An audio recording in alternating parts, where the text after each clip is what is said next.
Chapter 11. Nobody but Frank. Attracting women was an area of life in which Barber was notably successful. Even Johnson's friend Mrs. Thrale, no friend to Barber, could grudgingly concede that Frances was very well looking for a blackamoor. Writing in her journal in 1777, she recorded Johnson's response to that remark. "Oh, madam," says he, "Francis has carried the empire of Cupid farther than many men. When he was in Lincolnshire 7 years ago, he made hay, as I was informed, with so much dexterity that a female haymaker followed him to London for love." Elizabeth Ball was 17 or 18 when she married Barber. He was then about 31. Hester Thrale described her as eminently pretty, and the Reverend Thomas Whalley, a clergyman with literary interests who met her in 1810, recorded that she was sensible and well informed. Perhaps he had in mind James Boswell's comment shortly before his own marriage that to be sensible and well informed was a great advantage in a wife. She seems to have been literate, in the sense that she was able to sign the marriage entry in the parish register. Curiously, she omitted the letter T from her signature, but it is not clear whether this was poor spelling or wedding nerves. Like Barber, she was living in the parish of St. Dunstan in the West at the time of their marriage. She may have been born in a neighbouring parish, and Elizabeth Ball was baptised on May 22, 1755 in the Church of St. Andrew, Holborn. It is not certain whether this is Barber's wife, but the age and the location are consistent. Her parents were Benjamin and Anne Ball, of Cross Street, off Hatton Garden, and the name Anne provides another clue. The Barbers' elder daughter was named Elizabeth Ann, and their younger daughter was named Anne, indicating that it was a family name. The ceremony was in all probability a low-key affair. It was conducted by the vicar, the Reverend Joseph Williamson. The witnesses were Thomas Twist and John Sayles, about whom nothing more is known. Nor do we know whether anyone else attended the wedding service. Samuel Johnson wrote to Hester Thrale 2 days before the wedding, but he made no reference to it, the principal topic of his letter being his poor health. The location of the Church of St. Dunstan in the West was certainly no idyllic setting. It was on Fleet Street, just to the east of the boundary of the City of London at Temple Bar. The church stood at a particularly busy point, as it stuck out into the thoroughfare, creating a bottleneck through which pedestrians, carriages, and horses had to crowd, with all the associated noise and smell. The traffic problem became so acute that in 1831 the church was demolished, the road was widened, and St. Dunstan's was rebuilt on its present site, although retaining its original clock. To add to the general hubbub, the Barber's wedding took place on a working day. The building was surrounded by shops and businesses. Contemporary prints show numerous stalls hard up against the sides of the church. As St. Dunstan's was the parish church for both Francis Barber and Elizabeth Ball, it is likely that they would have attended worship there, though Johnson preferred to attend St. Clement Danes, also on Fleet Street but farther to the west. The church was just a few minutes' walk from Johnson's Court. Its best-known feature was, and still is, the great 1671 clock, on either side of which were the figures of 2 giants holding hammers which struck every quarter. Barber's home was within earshot of the hammers, as was his earlier home in Gough Square. What would the people going about their daily business on Fleet Street have made of the sight of the black groom and his white bride? That Barber should marry a white woman is hardly surprising, given that there were considerably more black men than black women in London. Kathleen Chater estimates that about 80% of the black population of England and Wales was male and that the total black population in the city at the time was probably only a few thousand. Although the marriage of a black man would have been an unusual event in and of itself, it would not have been uncommon for his bride to be white. How were such marriages regarded? It is difficult to generalize about the 18th century British attitude towards an interracial marriage. Vincent Coretta, the biographer of Olaudah Equiano, writes that such couples were occasionally noted but only very rarely condemned. No record exists, for example, that Equiano's marriage in 1792 to an Englishwoman led to any discrimination against him, his wife, or their 2 daughters. There may be no record of discrimination against Equiano, but his marriage was, at the very least, an object of curiosity. As Coretta notes elsewhere, when Equiano visited Edinburgh in 1792 with his new bride, Susanna Cullen, the Gazetteer and New Daily Advertiser for 30th of May recorded that Gustavus Vasa, Equiano, with his white wife, is at Edinburgh. There is no further comment on the subject, and the reader is left to guess at the significance of the use of italic for white. Is it merely marking an unusual event or is it expressing disapproval? If mild interest was the reaction of some observers, others were bitterly opposed to such unions, and horrified at the thought of mixed-race children. nor was such opposition confined to supporters of the West Indian interest. In 1804 the journalist William Cobbett wrote in his weekly Political Register, "Who, that has any sense or decency, can help being shocked at the familiar intercourse, which has gradually been gaining ground, and which has, at last, got a complete footing between the negroes and the women of England? No black swain need, in this loving country, hang himself in despair. No inquiry is made whether he be a pagan or a Christian. If he be not a downright cripple, he will, if he be so disposed, always find a woman, not merely to yield to his filthy embraces, that, amongst the notoriously polluted and abandoned part of the sex, would be less shocking, but to accompany him to the altar, to become his wife, to breed English mulattoes, to stamp the mark of Cain upon her family and her country. Their own conduct is foul, unnatural and detestable." Francis Barber experienced contrasting responses to his marriage to Elizabeth Ball. The most hostile recorded reaction was that of Sir John Hawkins, who wrote, "In his search of a wife, he picked up one of those creatures with whom, in the disposal of themselves, no contrariety of color is an obstacle." This comment was not hidden away in a personal diary or private correspondence. It appeared in Hawkins's biography of Johnson, which was published in February 1787, and he must have known that it would come to the Barbers' notice. When Hawkins revised the book for a second edition in June 1787, he made some changes to the surrounding text but retained this comment unaltered. The attitude of Johnson's friend Hester Thrale, later Piozzi, towards Barber's marriage and towards Elizabeth Barber is more complex. A number of different factors were at work. In her Anecdotes of the late Samuel Johnson, 1786, Mrs. Piozzi recounted that when Johnson's cat Hodge had grown old, Mr. Johnson always went out himself to buy Hodge's dinner, that Francis the Black's delicacy might not be hurt, at seeing himself employed for the convenience of a quadruped. The story is intended to be comical in its use of the pseudo-Johnsonian vocabulary, the convenience of a quadruped. It is also intended to show Johnson in a good light, willing to stoop to menial tasks rather than give offense to his employee. On both these accounts, it succeeds. But it is impossible to miss the sneer at Barber in the phrase that Francis the Black's delicacy might not be hurt. There is clearly an implication that he is getting above himself. There were other servants in the household, as Mrs. Piozzi knew, so Barber was not the only one to benefit from Johnson's action, but he alone is the object of Mrs. Piozzi's jibe. It is not just any servant who is giving himself airs, it is a particular black servant. Boswell's version of the story, published in his Life of Johnson, provides a revealing contrast. "I never shall forget the indulgence with which he treated Hodge, his cat, for whom he himself used to go out and buy oysters, lest the servants having that trouble should take a dislike to the poor creature." In this account the dig at Barber does not appear, and Johnson's actions are for the benefit of all the servants, not just Barber. Hester Thrale, as she then was, disapproved of the Barber marriage, but her disapproval was aimed primarily at Elizabeth Barber. Significantly, Mrs. Thrale could never bring herself to use Elizabeth Barber's name. Whenever she referred to her, she called her his wife, or more often, and more tellingly, his white wife, and on one occasion Miss Desdemona. On 5 February 1774 Elizabeth Barber gave birth to their first child, a boy. It is impossible to miss the significance of the name they chose for him, Samuel.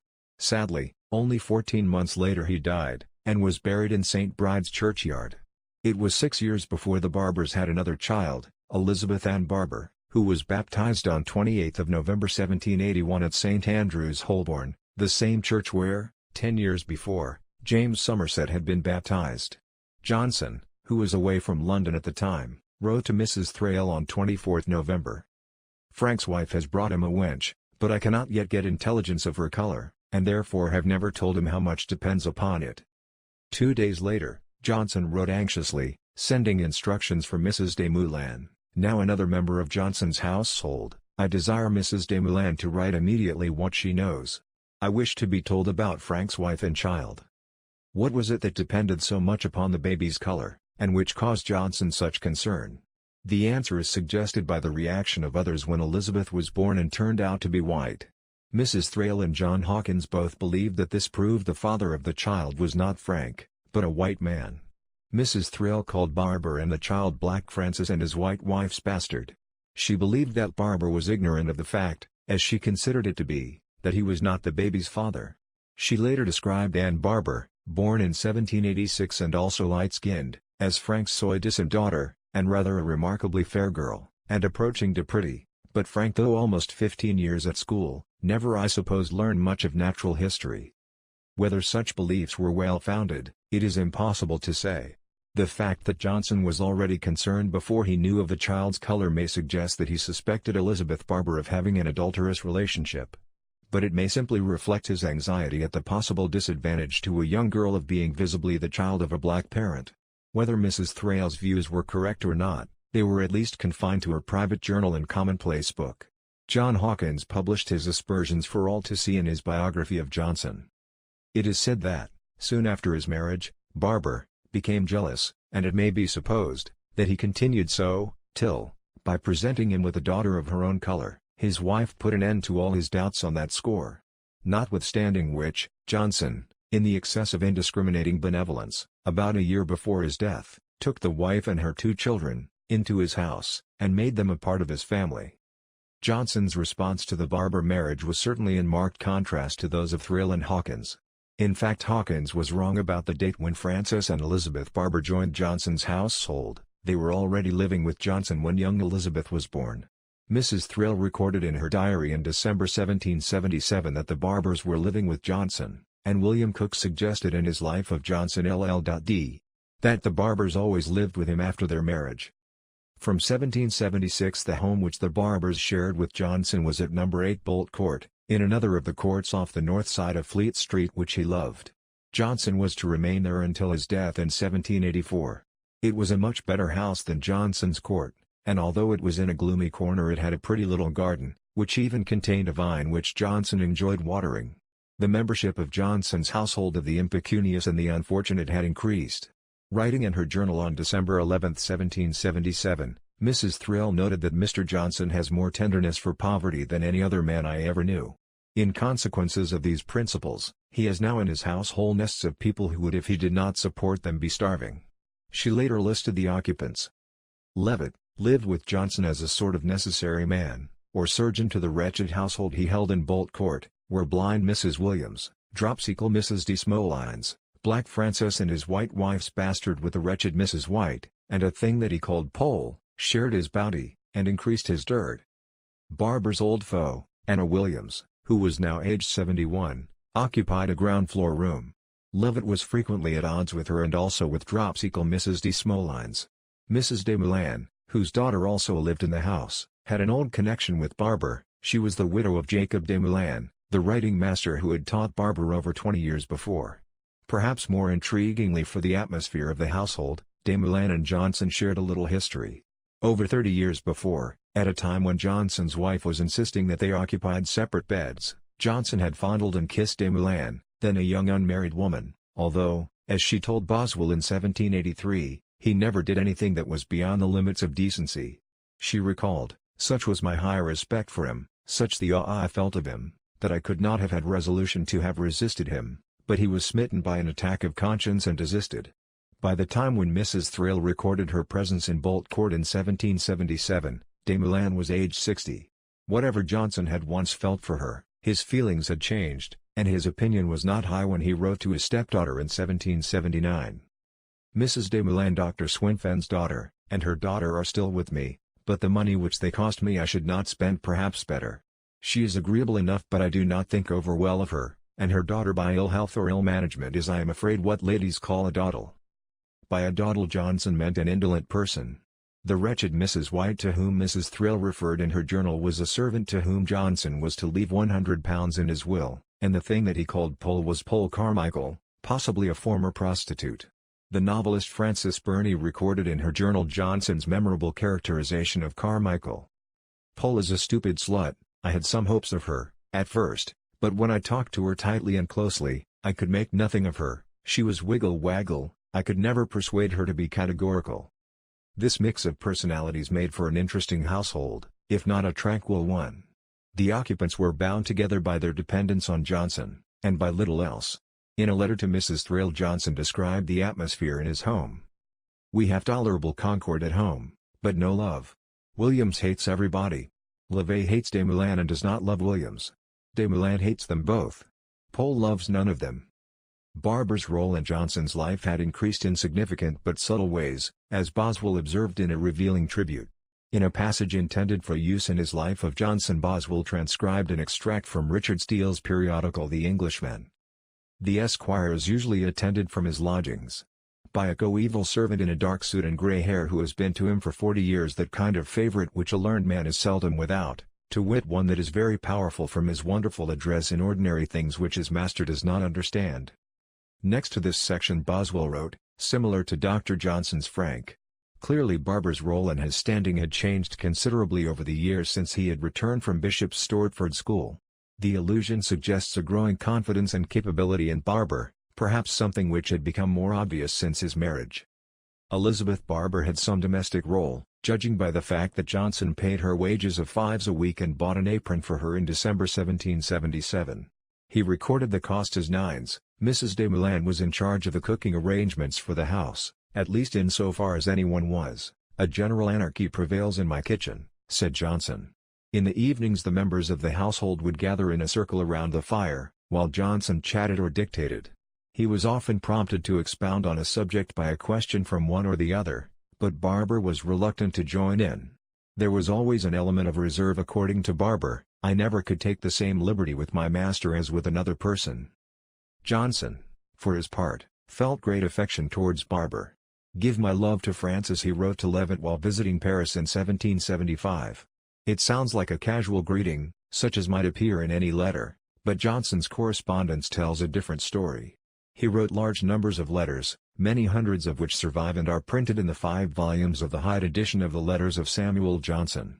He corresponded with men, women, and children alike. He wrote to his wife, only one letter survives, and to his mother. The numerous close friends to whom he wrote include Hill Boothby, James Boswell, Edmund Hector, Bennet Langton, John Taylor, and Hester Thrale. In all the pages of these letters he addresses only one person, his stepdaughter Lucy Porter, as his dearest love, and there is only one occasion when Johnson sends his love to anyone, it is to Francis Barber. These feelings extended to Elizabeth Barber too. Johnson was very happy to have the couple living in his household. Francis and his wife have both given great satisfaction by their behavior, he wrote to Leavitt in September 1776. A few weeks later, writing to Leavitt from Brighton, he requested, "Remember me kindly to Francis and Betsy." There are few other references to Elizabeth in Johnson's surviving correspondence and diaries, but there are 2 pieces of evidence of a different kind which provide eloquent indications of Johnson's affectionate feelings for her. The first is a copy of the Book of Common Prayer. For Johnson, a staunch Church of England Christian, this was a very important book, second only to the Bible in its significance for his spiritual life. He knew most of it by heart, quoted from it, used it in his own prayers, and considered writing a book explaining how best to use it. Johnson owned a number of copies at different times, one of which he bought shortly after it was printed in 1739. The following year, 1740, was the most difficult one in Johnson's sometimes troubled relationship with his wife. Beginning in August of 1739 Johnson had been absent from London, and from Teddy, his wife. He spent several months in Lichfield, and when Teddy suffered what seems to have been quite a serious leg injury Johnson wrote to her, but he did not return home. Altogether he was away for about 7 months. We know nothing of their relationship in the months that followed, but on Christmas Day 1740 Johnson gave Teddy the copy of the Book of Common Prayer. He wrote in it, "Elizabeth Johnson, Dicker 25. 1740. At the close of a turbulent year, on one of the most important days in the Christian calendar, Johnson gave to his wife a copy of a book which he valued above almost all others. It does not seem over-speculative to suggest that in this gift there was an element of both making amends and promise of reform. The copy must have had great sentimental value to Johnson. After Teddy died in 1752 Johnson kept it for the next 27 years. But then he passed it on again. 39 years after Johnson had given the book to Teddy, he gave it to Elizabeth Barber, who was by then, along with Francis and their child, part of Johnson's household. Below the name of Elizabeth Johnson is written, "Elizabeth Barber, her book December 20th, sick."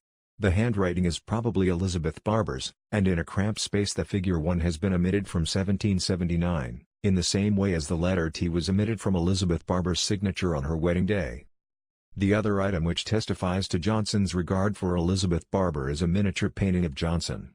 The miniature was probably based on his earliest known portrait, painted by Joshua Reynolds about 1757. Shortly before his death, Samuel Johnson gave it to Elizabeth Barber, and she in turn kept it for 25 years, parting with it only towards the end of her life when poverty forced her to sell. The buyer was the Reverend Thomas Harwood, a clergyman and antiquary who served as headmaster of Johnson's Old School in Lichfield. The miniature has survived and is today in the Donald and Mary Hyde collection in the Houghton Library at Harvard. Johnson, then, was happy with the Barbers, but were Francis and Elizabeth happy with each other? Numerous biographers have suggested otherwise. Peter Martin states that it was not a happy marriage, while according to David Noakes the Barbers lived under Johnson's roof not very harmoniously. Geoffrey Myers describes the Barber marriage as contentious, and the Oxford Dictionary of National Biography declares that Barber made an unhappy marriage. This negative view of the Barbers' marriage appears largely to be based on an anecdote told by Mrs. Thrale, who recounted that on one occasion Francis and Elizabeth were invited to a dance for the servants at the Thralls' home in Streatham. According to Mrs. Thrale, Elizabeth was eminently pretty, and he was jealous. Frank took offence at some attentions paid as Desdemona, and walked away next morning to London in wrath. Mrs. Thrale continues. His master and I, driving the same road an hour after, overtook him. "What is the matter, child?" says Dr. Johnson, "that you leave Streatham today? Art sick?" "He is jealous," whispered I. "Are you jealous of your wife, you stupid blockhead?" cries out his master in another tone. The fellow hesitated, and, "To be sure, sir, I don't quite approve, sir," was the stammering reply. "Why, what do they do to her, man? Do the footmen kiss her?" "No, sir, no." "Kiss my wife, sir?" "I hope not, sir." "Why, what do they do to her, my lad?" "Why, nothing, sir, I'm sure, sir." "Why then go back directly and dance, you dog, do, and let's hear no more of such empty lamentations." As evidence of an unhappy marriage, this is strikingly thin. What it does suggest is that Barber felt some insecurity when his wife, young, attractive, and white, was befriended by the other servants, who were presumably also white. It is hard not to see Barber's color as being at the root of this insecurity. There were certainly occasions when something, or more often someone, drew attention to it. The actor Samuel Foote was once Johnson's guest for dinner, and, observing Barber, he joked that the dinner was to be black broth. It is unlikely that Barber laughed. In spite of Barber's status as a married man with a daughter, Johnson remained the father figure he always had been, concerned for Barber's welfare in the broadest sense. The sense of his responsibility for Barber's spiritual well-being emerges clearly from some entries in Johnson's diaries. On Good Friday 1775, I gave Francis some directions for preparation. On Easter Day 1779, I have for some nights called Francis to prayers, and last night discoursed with him on the sacrament. On Sunday, March 17, 1782, I prayed with Francis, which I now do commonly, and explained to him the Lord's Prayer. I made punch for myself and my servant. As time went on, a slight but revealing change of tone started to creep into Johnson's references to Barber. "I am going to dine with Mr. Dio, and Frank tells sternly, that it is past 2 o'clock, wrote Johnson to Hester Thrale in September 1777. The Johnson who once thought of Barber as a child is now being addressed by him sternly. The tone of the comment suggests that Johnson was amused by Barber's attitude, but the fact that Barber could address him in such a manner indicates that the dynamic of their relationship was changing. Significant changes in the composition of the household contributed to the development of Barber's relationship with Johnson. On January 17, 1782, Robert Levitt died. Johnson felt the loss of his old friend keenly, and expressed it in one of the finest elegies in the English language, on the death of Dr. Robert Levitt. His virtues walked their narrow round, nor made a pause, nor left a void, and sure th' eternal master found. The single talent well employed. At about this time Barber too fell ill. His health had never been good, and Johnson had at one time arranged for his treatment by John Hunter, the celebrated surgeon. The nature of the problem is unknown. There was a growing sense of gloom in the Bolt Court household. In March 1782 Johnson wrote to his stepdaughter Lucy Porter, "My dwelling is but melancholy. Both Williams and Desmoulins and myself are very sickly, Frank is not well, and poor Levet died in his bed the other day by a sudden stroke. I suppose not 1 minute passed between health and death. So uncertain are human things." Levitt's death was the first of several heavy blows which Johnson was to feel over the succeeding years. Boswell paid a visit on May 17, 1783. While he was waiting for Johnson to dress, he sat with Anna Williams, who delivered a diatribe against Mrs. Desmoulins. Wearied by the endless clashes with Williams, de Moulin had left the house. This brought some of the household hostilities to an end, but it increased Johnson's sense of isolation. Writing to Mrs. Thrale to tell her of de Moulin's departure, he added, "Ubi solitudinem facient, pacem appellant, they make a desolation and they call it peace." A month later, on June 17, 1783, at about 3 in the morning, Johnson suffered a stroke and discovered that he had lost the power of speech. "I was alarmed," he wrote to Mrs. Thrale 2 days later, "and prayed God, that however he might afflict my body he would spare my understanding. This prayer, that I might try the integrity of my faculties, I made in Latin verse. The lines were not very good, but I knew them not to be very good, I made them easily, and concluded myself to be unimpaired in my faculties." He was still able to write with one hand. When day eventually came, Barber entered Johnson's room as usual but was puzzled when he received no response to his greeting. Instead, Johnson thrust a note into his hands, explaining what had happened, and instructing him to summon medical assistance and a neighbor. In the event, Johnson made a remarkable recovery from the stroke, but he now fell victim to the depression which afflicted him from time to time. "The black dog I hope always to resist, and in time to drive, though I am deprived of almost all those that used to help me. When I rise my breakfast is solitary, the black dog waits to share it, from breakfast to dinner he continues barking, except that Dr. Brocklesby for a little keeps him at a distance. Dinner with a sick woman you may venture to suppose not much better than solitary. After dinner what remains but to count the clock, and hope for that sleep which I can scarce expect. Night comes at last, and some hours of restlessness and confusion bring me again to a day of solitude. What shall exclude the black dog from a habitation like this?" A few months later another blow fell. On 6th of September Anna Williams died while Johnson was away in Wiltshire. Johnson wrote to Joshua Reynolds, "My loss is really great. She had been my domestic companion for more than 30 years, and when I come home I shall return to a desolate habitation." Williams, always irritable, had often been at odds with Barber, but Johnson valued the conversation of intelligent women and it had been his long-standing practice to take tea with her when he returned late at night from an evening at the club or elsewhere. The day after Williams's death Johnson sent to Barber a letter which is now lost, perhaps concerning the funeral arrangements. 10 days later he wrote to Barber again, this time in a rather more cheerful tone. "As Thursday is my birthday, I would have a little dinner got, and would have you invite Mrs. de Moulin, Mrs. Davis, that was about Mrs. Williams, and Mr. Allen, and Mrs. Gardner." It seems to have been only a momentary lifting of the clouds. Johnson's letters at this time refer repeatedly to his desolation. Levitt and Williams were dead, and de Moulin was now living elsewhere. The latest of his many ailments was a testicular tumor, for which his doctors had recommended a painful and potentially dangerous operation.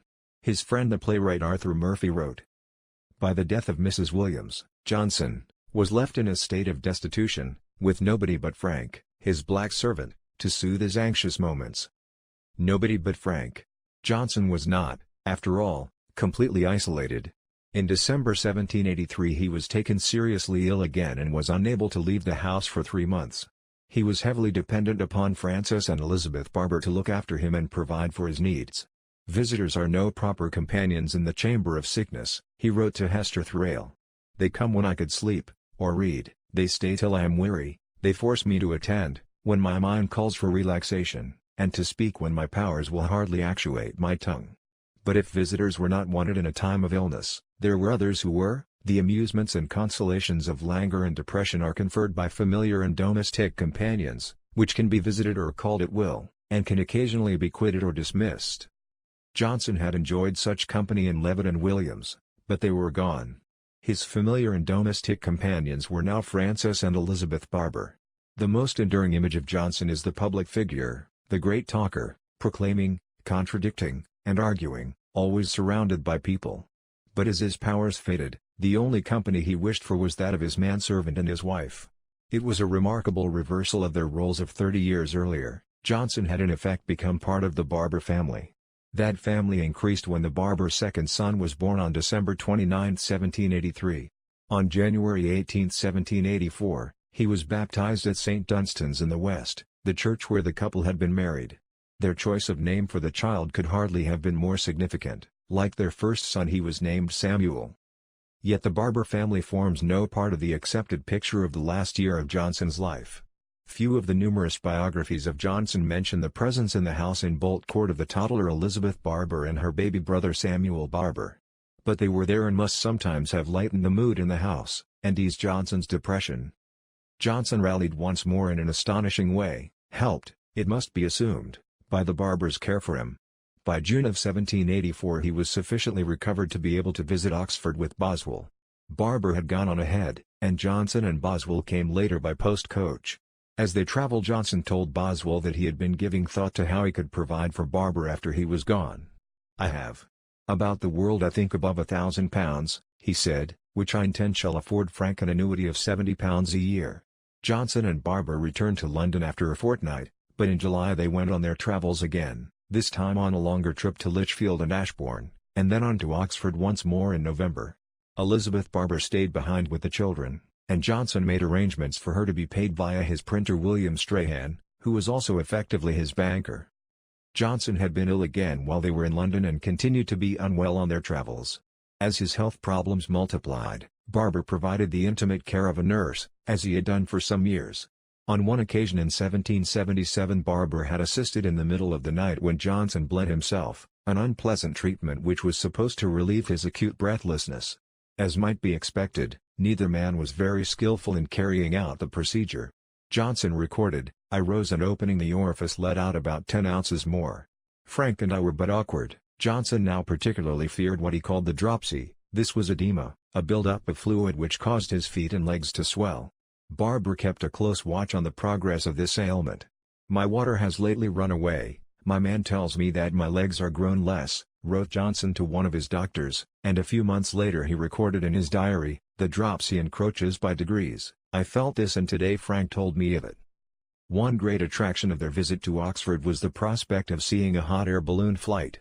The Montgolfier brothers had been responsible for the first such flight, which had taken place in France the previous year, and the subject had rapidly captured the public imagination. "All our views are directed to the air," wrote Horace Walpole in December 1783, "balloons occupy senators, philosophers, ladies, everybody." Johnson, who had a long-standing interest in technology, was fascinated, agreeing to subscribe to an experimental balloon and writing a long letter to Mrs. Thrale on the subject. The first ascent in England took place in London on 15th of September. 3 days later Johnson wrote to Joshua Reynolds, "I have 3 letters this day, all about the balloon, sick." The first flight by an Englishman, James Sadler, took place in Oxford on 4th of October, and he was due to make another ascent on 12th of November. A massive crowd gathered to witness the spectacle as the balloon took off from the University Botanic Gardens. The streets were crammed with people. Some climbed trees, while the luckier ones ascended nearby towers to get a better view. One observer reported, "A few minutes before 1 o'clock Mr. Sadler stepped into the car, suspended from the machine by a network, and constructed in the form of a boat, when the fastenings being loosened, a most beautiful balloon ascended with such wonderful velocity, that in 3 minutes Mr. Sadler was enveloped in clouds." The flight was short, just 17 minutes, but dramatic.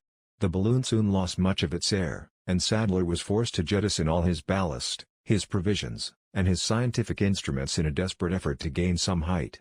But the balloon continued its descent and briefly became entangled in some trees, then dragged along the ground and took off again, before Sadler was able to bring the flight to an abrupt end by throwing an anchor onto a hedge. The balloon was completely destroyed, but Sadler was unhurt. He arrived back in Oxford at 7 o'clock, to be hailed by a joyous but unruly mob who pulled his carriage through the streets in riotous, and somewhat inebriated, celebration. The Montgolfier brothers might have got there first, but Sadler was English. The London Chronicle proudly declared, "It may be proper to observe, that our English adventurer is the first person who has been his own architect, engineer, chemist, and projector, that he exhibited wonderful share of genius, intrepidity and cool resolution, and that he justly merits the patronage and liberality of a generous public." It was a great national moment, and Barber could boast that he had been there. But Johnson, who was increasingly unwell, had missed the occasion and could only learn about it from Barber's report. He wrote disconsolately to his friend Edmund Hector, "I sent Francis to see the balloon fly, but could not go myself." 4 days later, Barber and Johnson travelled back to London. It was to be the last occasion on which they would travel together. Johnson was now declining fast. On 20th of November John Hoole called at Bolt Court and found my dear friend Dr. Johnson very ill indeed and in great dejection of spirits. Johnson urged Hoole to stay, as he always went to prayers with his man Francis every night. As their 32 years together moved inexorably towards a close, the responsibility for Johnson's physical well-being rested on Barber while Johnson remained as concerned for his servant's spiritual welfare as he always had been. Hoole stayed, and together the three men knelt by Johnson's bed as he repeated several prayers. Johnson had always been anxious not to give Barber demeaning tasks to perform. In later life Barber recalled one occasion when he had offered to buckle his shoes, and Johnson had replied, "No, Francis, time enough yet. When I can do it no longer, then you may." That time had now come,